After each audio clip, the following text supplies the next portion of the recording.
Hi, I'm Ashling, and this is my KD story. It's honestly almost impossible to tell the story of my college experience without telling the story of my journey in Kappa Delta. I went to Cal Poly Pomona, which is in Southern California. I was a member of the Epsilon Upsilon chapter. Ever since then, until the day I graduated, I just had an unending well of support, of care, of endless love that came from the members in my sorority.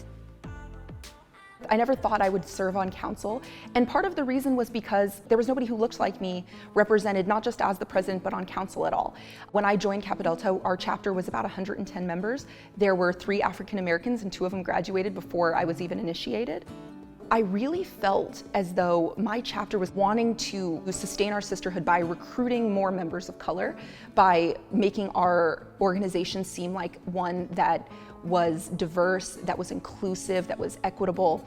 And so I wanted to take the mantle of leadership. I knew how important it was to have the representation as a woman of color within the leadership of the organization.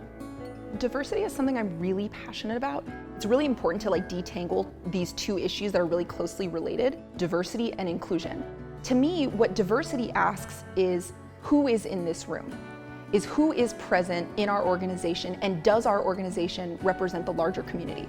Whereas inclusion says, okay, now that you have all of these people in the room, are their ideas being heard and are their voices represented?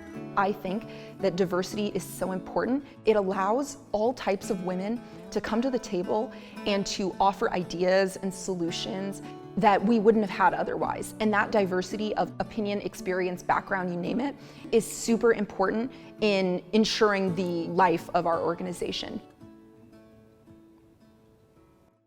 So I was a political science major, and I actually planned to go to law school.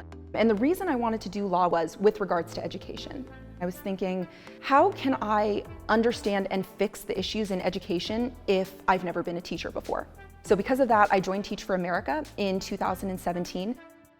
I teach 9th grade, I teach high schoolers. They're just coming at the age where they're able to understand the way that the factors in the world around them impact their lives specifically.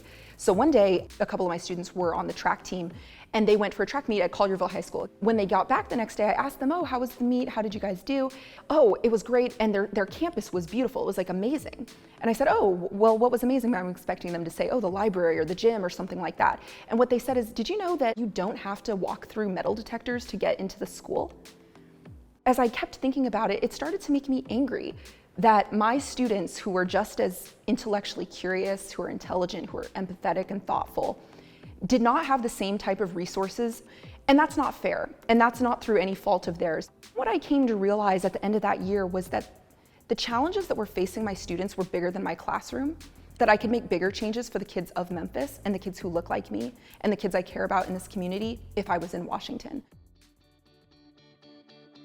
So I say the way that my Kappa Delta leadership has helped me most is it's really given me the confidence to know that what I'm saying matters.